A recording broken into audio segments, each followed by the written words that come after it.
Welcome back. State officials say Michigan families are being pinched by high energy costs.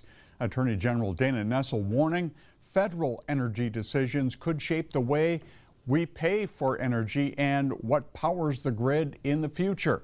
AG Nessel spoke during an online energy briefing saying the Trump administration is using emergency authorities to fast-track some fossil fuel projects while specifically excluding wind, solar, and battery storage. She says that could slow lower-cost options from coming online at a time when many households are already stretched.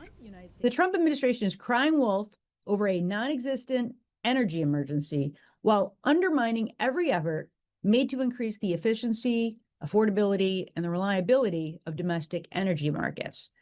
Now, the real energy emergency is the one that Trump himself is creating.